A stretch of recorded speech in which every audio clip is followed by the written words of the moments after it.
हाय, तो हम लेके आए इस बार आपके लिए टेंस की कंप्लीट सीरीज़ और इसमें हम आपको बेसिक रॉ से सिखाने वाले हैं कि कैसे एक वाक्य बनता है, वाक्य को बनाने में क्या क्या चीज़ों का ज़रूरत होती है और उसे किस तरह से हम प्लेस्ड करते हैं। तो सबसे पहले हम बात करते हैं एक सकारात्मक वाक्य की।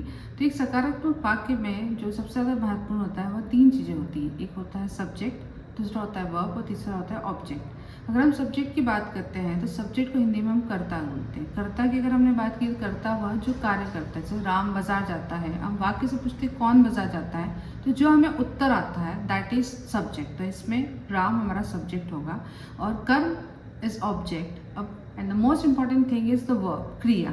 क्रिया जो है वो दो चीज़ में डिवाइड हुई, एक होती है हेल्पिंग वर्ब, दूसरा होता है मेन वर्ब। जब हम बात करते हैं हेल्पिंग वर्ब, तो हेल्पिंग वर्ब से हमें टेंस का पता चलता है कि अगर वाक्य के अंत में है कि राम बाजार जाता है तो that is a present tense, या राम बाजार गया या राम बाजार गया था that is a past tense, और राम बाजार जाएगा ग आता है तो that is the future tense. तो इससे हम पता कर पाते हैं कौन से टेंस की हम बात कर रहे हैं। और हम बात करते हैं अगर मेन वर्ब की, मुख्य क्रिया की, तो मुख्य क्रिया में हम जो एक्शन करते हैं लाइक जाना, आना, गो, मैं बोल रही हूँ, स्पीक, आप सुन रहे हो, listen, this are all consider as a action. It is not necessary कि आप कोई बहुत मेहनती काम कर रहे हो।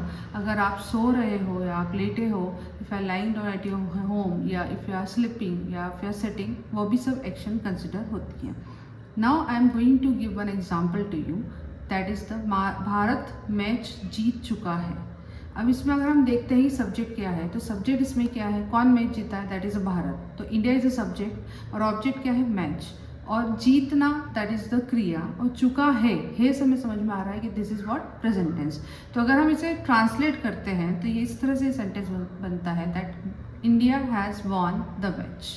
तो this is all about the basic sentence किस तरह से बनता है, सेंटेंस इक्वेशन। अगर हम बात करते हैं next, that is the types of sentence. It is not only the positive sentence. चार तरह के वाक्य बनते हैं। एक होता है सकारात्मक पॉजिटिव, एक होता है नकारात्मक नेगेटिव, एक होता है प्रश्नवाचक। प्रश्नवाचक में अगर हम बात करते हैं तो दो टाइप के क्वेश्चंस बनते हैं। एक क्वेश्चन जो हेल्पिंग वर्ब से स्टार्ट होता है, दूसरा क्वेश्चन जो हम WH से स्टार्ट करते हैं, WH फैमिली बेस्ड करते हैं, और एक होता है इंट्रोगेटिव नेगेटिव। तो सबसे पहले हम बात करते हैं पॉजिटिव सेंटेंस की, जो हम आपको ऑलरेडी बता चुके हैं, that is subject, verb and object. अब हम बात करते हैं नेगेटिव सेंटेंस की। तो नेगेटिव सेंटेंस से ही हमें समझ में आता है कि वर्ब के साथ, हेल्पिंग वर्ब के साथ नॉट लग जाता है। तो उसकी इक्वेशन की हम बात करेंगे तो पहला आएगा subject, then helping verb, then not, main verb and the object. जैसे राम बाजार नहीं जाता है तो Ram doesn't go to the market, यहाँ पे डज के साथ नॉट लगा है। क्वेश्चन की मैंने आपको बताया था कि क्वेश्चन दो तरह के होते हैं। एक क्वेश्चन जो हेल्पिंग वर्ब से स्टार्ट होता है, एक क्वेश्चन जो WH से स्टार्ट होता है। Now you have to understand कि कैसे हम इस क्वेश्चन को बनाते हैं। हमें कैसे पता चलेगा कि कौन सा क्वेश्चन हेल्पिंग वर्ब से स्टार्ट होता है, कौन सा क्वेश्चन WH से स्टार्ट होता है। तो अगर कोई प्रश्न जिसका उत्तर हाँ या ना में होता है, क्या राम बाजार जाता है, तो इसका उत्तर हाँ या ना में होगा, तो ये क्वेश्चन हमारा हेल्पिंग वर्ब से चालू होगा और इसकी इक्वेशन होगी helping verb, subject, main verb और object. As per the tense हम इसमें हेल्पिंग वर्ब की एप्लीकेबिलिटी करेंगे। और अगर राम बाजार क्यों जाता है, तो this particular question has a reason कि राम बाजार सब्जी लेने जाता है, राम बाजार बुक्स खरीदने जाता है, वॉट एवर इट इज़। तो इसके अंदर हम WH जो what, when, where, how much, how many, this is the WH family होती है, इससे हम स्टार्ट करते हैं। उसके बाद जो इक्वेशन है वो एज इट इज आती है, helping verb, subject, main verb and object. Now the next thing, the last sentence is interrogative negative, मतलब प्रश्न के साथ नकारात्मक प्रश्न। तो क्या राम बाजार नहीं जाता है, तो उसके अंदर जो इक्वेशन बनती है वो it's like that, helping verb, subject, main verb, object, and same in the case of WH। अब मैं आपके सामने एक एग्जांपल रखना चाहती हूँ। वह अंग्रेजी बोलना सीख रहा है, राइट। तो इसमें कौन अंग्रेजी बोलना सीख रहा है, वह। सबसे पहले तो ये कौन सा सेंटेंस है, सकारात्मक है, तो वह हमारा हो गया सब्जेक्ट। अब वो क्या कर रहा है, इसके अंदर एक्शन क्या कर रहा है, बोलना, तो दिस इज अवर एक्शन। सीख रहा है से हमें समझ में आ रहा है कि ये कौन सा टेंस है, प्रेजेंट टेंस है। प्रेजेंट टेंस में प्रेजेंट कंटिन्यूस है। आगे वाली मैं आगे कुछ सीरीज में आपको समझाऊंगी कि कैसे प्रेजेंट सिंपल प्रेजेंट या प्रेजेंट कंटिन्यूस को हम पिक करते हैं। और बोलना के बाद आता है अंग्रेजी इज व्हाट, ऑब्जेक्ट। तो इस सेंटेंस को हम कैसे बताएंगे कि वह अंग्रेजी बोलना सीख रहा है, then he is learning to speak English. इस तरह से हम इस सेंटेंस को बनाते हैं। तो अब हम बात करते हैं टेंसेस की। चूंकि टेंसेस तीन पार्ट्स में डिवाइड है, पहला है पास्ट, प्रेजेंट और तीसरा है फ्यूचर। तो सबसे पहले हम प्रेजेंट टेंस की बात करते हैं। प्रेजेंट टेंस को हमने 4 पार्ट में डिवाइड कर रखा है, simple present, present continuous, present perfect and present perfect continuous. The most difficult tense is the simple present tense because इसमें बहुत सारी चीज़ें आपको ध्यान में रखनी पड़ती है। सबसे पहले तो हमें ये सीखना चाहिए कि कहाँ ये अप्लीकेबल होता है, right. Everybody know the rules and regulation, सबको सारे रूल्स पता रहते हैं, रेगुलेशंस पता रहते हैं, फिर भी हम सही सेंटेंस क्यों नहीं बना पाते। The most important thing is that applicability, कि आपको पता होना चाहिए कि इस सेंटेंस के अंदर कौन सा टेंस आएगा, दैट इज प्रेजेंट टेंस आएगा कि पास्ट टेंस आएगा, फ्यूचर टेंस आएगा। तब हम बात करें जैसे सिंपल प्रेजेंट टेंस की, सिंपल प्रेजेंट टेंस की एप्लीकेबिलिटी कहाँ होती है वो मैं आपको बताना चाहूँगी। सबसे पहले simple present tense general facts में आता है, डेली रूटीन में आता है, कोई भी स्केड्यूल जो आपने चीज़ कर रखी है जो फ्यूचर में आने वाली पर वो फिक्स टाइम पे वहाँ आता है, और यूनिवर्सल ट्रूथ के ऊपर आता है। लाइक हम बोल सकते हैं कि सप्ताह में 7 दिन होते हैं, general fact is they are 7 days in the week. वहीं हम बात करते हैं डेली रूटीन कि मैं सुबह उठती हूँ, फिर मैं स्कूल जाती हूँ, वॉट एवर इट इज़। तो ये आपका रोज की दैनिक दिनचर्या है, वहाँ पे भी हम सिंपल प्रेजेंट टेंस को ही एप्लीकेबल करते हैं। इसके अलावा आप यूज टू भी यूज़ कर सकते हैं एज ए मॉडल। और हम स्केड्यूल्स की बात करते हैं, जैसे आपकी रोज अगर हर दिन आपका स्कूल 7 बजे लगता है तो आप वहाँ विल ना यूज़ करके सिंपल प्रेजेंट टेंस का यूज़ करेंगे। और यूनिवर्सल ट्रूथ की हम बात करते हैं, that is the sun rises from the east, सूरज हमेशा पूर्व से ही उगता है। तो ये एक यूनिवर्सल ट्रूथ है, यहाँ पे भी सिंपल प्रेजेंट टेंस आएगा। अब यहाँ पे हम सब्जेक्ट की बात करते हैं, तो सब्जेक्ट 2 पार्ट में डिवाइड हुआ है। एक है he, she, it and anybody's name, that is been considered as the singular, और इसके साथ हम वर्ब का फर्स्ट फॉर्म यूज़ करते हैं। और आई, वी, यू, दे, वी, इनके साथ भी हम वर्ब का फर्स्ट फॉर्म यूज़ करते हैं। पर जब हम ही, शी, इट या किसी नेम के साथ हम सेंटेंस बनाते हैं तो वर्ब को हम SES के साथ इंक्लूड करके उसे सेंटेंस को बनाते हैं। जैसे राम बाजार जाता है, तो मैंने आपको बोला था Ram goes to the market, तो यहाँ पे गो के साथ हमने ES लगाया, दैट इज़ द रूल। पर अगर मैं बोलती कि मैं बाजार जाती हूँ तो वहाँ पे मैं आई गो टू द मार्केट बोलूँगी, क्योंकि मैंने आपको अभी बताया कि IUV दे के साथ V का फर्स्ट फॉर्म यूज होता है। नाउ अगर हमको उसको नेगेटिव सेंटेंस बनाना है, तो नेगेटिव सेंटेंस में जब हम बात करते हैं ही, शी, इट विथ नेम, इनके साथ हेल्पिंग वर्ब लगता है डस, और IUV दे के साथ लगता है डू। चूँकि as I told you about the negative, तो डस के साथ क्या लगेगा, नॉट, डू के साथ लगेगा not, that is the does not and do not. As we are towards American English, we have to apply tags, तो डज नॉट की जगह हम डजंट बोलेंगे और डू नॉट की जगह हम डोंट बोलेंगे। तो हम फिर से एक एग्जाम्पल से आपको चारों वाक्य समझाते हैं। वह बाजार जाता है, that is he goes to the market. देखिए वाक्य के अंत में एक तो ता है, ती है, ते है, जिससे हमको समझ में आता है सिंपल प्रेजेंट टेंस है।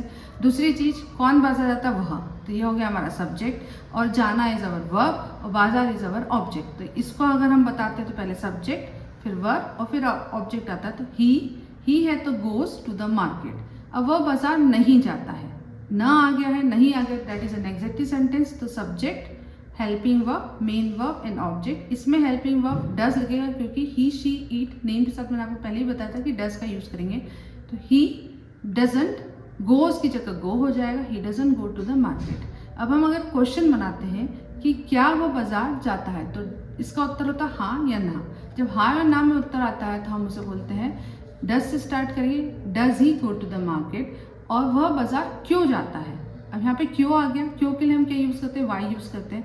जब वाई आ जाता है तो वाई, सेम इक्वेशन आएगी, helping verb, subject, main verb, object, बस वाई के बाद why does he go to market. और हम जब नेगेटिव की बात करते हैं, इंट्रोगेटिव नेगेटिव की, क्या वह बाजार नहीं जाता है, तो हम उसको बनाएंगे doesn't he go to the market, या फिर does he not go to the market. Does he not is also right, और अगर आपको टैग्स लगाएं तो doesn't he go to the market is also right. But आप अगर बोलोगे does not he go to the market, that is absolutely wrong, right. तो इस तरह से ये सिंपल प्रेजेंट टेंस की हम बात करते हैं। Now the next part is our present continuous. Present continuous की अगर हम बात कर रहे हैं तो again now have to learn its applicability, कि कैसे हमें पता चलेगा कि ये वाक्य जो है वो कॉन्टिन्यूस टेंस में है, प्रेजेंट कंटिन्यूस टेंस में। तो देखिए हिंदी में अगर हम बात करते हैं तो बहुत सिंपल सा है कि कोई सी भी एक्शन जो लगातार अभी प्रेजेंट में हो रही है, जैसे मैं बोल रही हूँ, आप सुन रहे हो, रहा है, रही है, रहे हैं, that is a present continuous tense. English में हम बात करते हैं कोई any action that is continuing at the time of speaking, happening now, अभी हो रही है, तो उसे हम प्रेजेंट कंटिन्यूस में बात करते हैं। अब हम इसकी बात करते हैं रूल्स की। तो आप देख सकते हो रूल्स में तो सबसे पहले हम सब्जेक्ट की बात करते हैं। सब्जेक्ट अगर आई आता है तो इसके साथ हेल्पिंग वर्ब एम लगता है। सब्जेक्ट अगर ही, शी, इट, एनीबडीज नेम आता है तो उसके साथ हेल्पिंग वर्ब इज लगता है। यू, दे, वी के साथ आर लगता है। चूंकि ये कंटिन्यूस टेंस है तो आप ये समझ लीजिए कंटिन्यूस टेंस में यूनिवर्सल लॉ है कि कंटिन्यूस अगर प्रेजेंट हो, पास्ट हो, फ्यूचर हो, मेन वर्ब के साथ फर्स्ट फॉर्म के साथ आईएनजी लगता है। Speaking, right, writing. हम नेगेटिव की बात करते हैं तो एम के साथ नॉन लगेगा, दैट इज एम नॉट। इसके साथ नॉट लगेगा, दैट इज इजंट। एमेंट नहीं होता है पर इजंट होता है, और आर के साथ नॉट लगेगा तो आरंट होता है। That is the text we can use. और अब मैं आपको एक एग्जाम्पल देके इसे और क्लियर कर देती हूँ। तो वह पत्र लिख रहा है, ठीक है। तो देख, सबसे पहले हम इसमें उसी मेथड से पिक करते हैं, क्या सब्जेक्ट है, क्या ऑब्जेक्ट है, क्या हेल्पिंग वर्ब है, क्या वर्ब है। वह पत्र लिख रहा है तो कौन पत्र लिख रहा है, वह। ये हो गया हमारा सब्जेक्ट, राइट। अब चूंकि वाक्य के अंत में रहा है, रही, रहे, कोई सी भी एक एक्शन जो कंटिन्यूसली हो रही है तो इससे हमें समझ में आता है कौन सा टेंस है, प्रेजेंट कंटिन्यूस टेंस है। अब इसमें क्रिया क्या हो रही है, लिखना। तो वर्ब क्या हो गया हमारा, दैट इज राइट।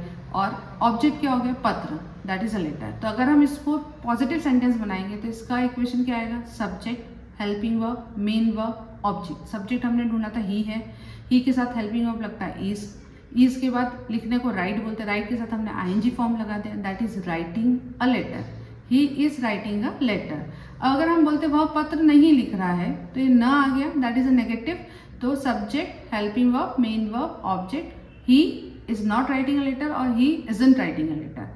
क्या वह पत्र लिख रहा है, ये हो गया हमारा क्वेश्चन। तो हम लिख सकते हैं कि is he writing a letter. और वह पत्र कैसे लिख रहा है। अब इसमें क्या हो गया, कैसे। कैसे का अपना संपूर्ण उत्तर होता है। तो कैसे के लिए हम सबसे पहले बता देती हूँ मैं, कैसे के लिए हम हाउ को यूज करते हैं। और हाउ के बाद ऐसे कैसे जो इक्वेशन होती है, how plus helping verb, subject, main verb and object, then how is he writing a letter. इस तरह से बनाएंगे। Now let's take example of interrogative negative. वह पत्र क्यों नहीं लिख रहा है, राइट। तो क्यों के लिए हम लगाते हैं वाई। और एज मैंने आपको बताया था कि helping verb, subject, main verb, object. Why is he not writing a letter और why isn't he writing a letter. तो इस तरह से हम इसको प्रेजेंट कंटिन्यूस टेंस को यहाँ खत्म करते हैं। अब हम बात करते हैं प्रेजेंट परफेक्ट टेंस की। प्रेजेंट परफेक्ट टेंस की का पहचान की अगर बात करें तो हिंदी में कोई भी कार्य जो हो चुका है, जैसे बोलते हैं चुका है, चुकी है, चुके हैं, कि वह खाना खा चुका है, वह बाजार जा चुका है, या वह घर आया है। Any action that started in the past and has just finished. अभी कोई एक्शन जो भूतकाल में शुरू हुई थी और अभी खत्म हो चुकी है। उसमें हमें ज़रूरी नहीं किसी टाइम का मेंशन करना है कि सुबह, शाम, या 2 बजे, या Monday, Friday, what ever it is, बस वो खत्म हो चुकी है। इस वहाँ पे हम प्रेजेंट परफेक्ट टेंस को लगाते हैं। अगर बात करते हैं हम रूल्स की, when we talk about the rules, तो यहाँ पे हमने he, she, it and name, इनके साथ हम लगाएंगे हेल्पिंग वर्ब हैज। और आई, यू, वी, दे के साथ हम लगाएंगे helping verb have. The most important thing about the perfect tense, whether it is a present, past or future, verb के हम इसमें थर्ड फॉर्म यूज करते हैं। Now let me clear the third form. You know, go is the first form of the verb. जाने को हम first form में गो बोलते हैं, उसका सेकेंड फॉर्म वेंट होता है और थर्ड फॉर्म गॉन होता है। जैसे टीच, टॉट, टॉट, इस तरह से हम बोलते हैं। तो ये थर्ड फॉर्म हम इसमें यूज़ करते थे। यहाँ पे थर्ड फॉर्म जाने के लिए गॉन होगा और पढ़ाने के लिए टॉट होगा। नेगेटिव की बात करते तो हैज़ के साथ नॉट लगेगा, दैट इज हैजंट। हैव के साथ नॉट लगेगा, that is haven't. Now I will explain you more proper with help of an example. वह खाना खा चुका है, right. Now take out the subject, verb, object. वह खाना खा चुका है, कौन खाना खा चुका है, वह, दैट इज अ सब्जेक्ट, ठीक है। खाना इज ऑब्जेक्ट। इसमें क्रिया क्या हो रही है, खा, दैट इज ईट। और चुका है मतलब कोई चीज़ पहले उसने चालू करी होगा खाना और अब वो खत्म कर चुका है, that is the present perfect tense. अब हम वह के लिए यूज़ करेंगे ही के साथ आता है हैज़, ही हैज़। खाने को हम ईट बोलते हैं, इसका थर्ड फॉर्म होता है ईट, एट और ईटन। तो इसमें हम यूज लगाएंगे eaten. He has eaten the food. वह खाना नहीं खा चुका है, that is he hasn't eaten the food. क्या वह खाना खा चुका है, फिर हम बता रहे हैं इसका प्रश्न का उत्तर हाँ या ना में होता है, तो ये बनेगा has he eaten the food. और उसने खाने में क्या खाया है। नाउ क्या मतलब उसने क्या खाया है, दाल चावल खाया है, सब्जी रोटी खाई, it's has its own sentence. तो हम इसको बनाएंगे क्या, वॉट से स्टार्ट करेंगे, what has he eaten in the food. और नेगेटिव की हम बात करते हैं, इंट्रोगेटिव नेगेटिव, तो क्या उसने खाना नहीं खाया है, hasn't he eaten the food, ये होता है इंट्रोगेटिव नेगेटिव। तो this is all about the present perfect tense. Now the last tense of the present tense is present perfect continuous tense. इसकी यूसेज की बात करते हैं, any action which is started in the past and still continue, कोई सी भी action जो भूतकाल में शुरू हुई और अभी तक चली आ रही है। लाइक मैं 2007 से देवास में रहती आ रही हूँ, still I am living in Dewas, right. या वह सुबह से पढ़ाई करते आ रहा है, सुबह से सुबह से करी थी और अभी भी वो कर रहा है। तो एनी एक्शन जो पास्ट में शुरू हुई थी और अभी तक लगातार हो रही है, वहाँ पे हम इसको प्रेजेंट परफेक्ट कंटिन्यूस टेंस को लगाएं, एप्लीकेबल करेंगे। सब्जेक्ट की हम बात करते हैं तो ही, शी, इट, नेम, इन सब के साथ हैज़ बीन लगता है। आई, यू, वी, दे के साथ हैव बीन लगता है। चूंकि मैंने आपको बताया था कंटिन्यूस होता है तो वहाँ मेन वर्ब के साथ आईएनजी फॉर्म लग जाता है। और नेगेटिव्स की हम बात करते हैं, हैज़ और बीन के बीच में नॉट लगेगा, हैज़ नॉट बीन जिसे हम बोल सकते हैं हैजंट बीन। हैव और बीन के बीच में नॉट लगेगा जिसे हम बोल सकते हैं have not been, in with text haven't been. Now the different thing that is in this tense is the determination of the time. Time को हम इसमें स्पेसिफाई करते हैं तो यहाँ पे हमें प्रपोजिशन का यूज़ करना पड़ता है। यहाँ पे दो प्रपोजिशन यूज़ करते हैं, एक होती सिंस, दूसरी होती for. When we talk about the since and for, now you have to understand कहाँ सिंस लगता है, कहाँ फॉर लगता है। जब सिंस की बात होती है तो एक निश्चित समय, एग्जैक्ट टाइम, सुबह से 2010 से, जनवरी से और संडे से।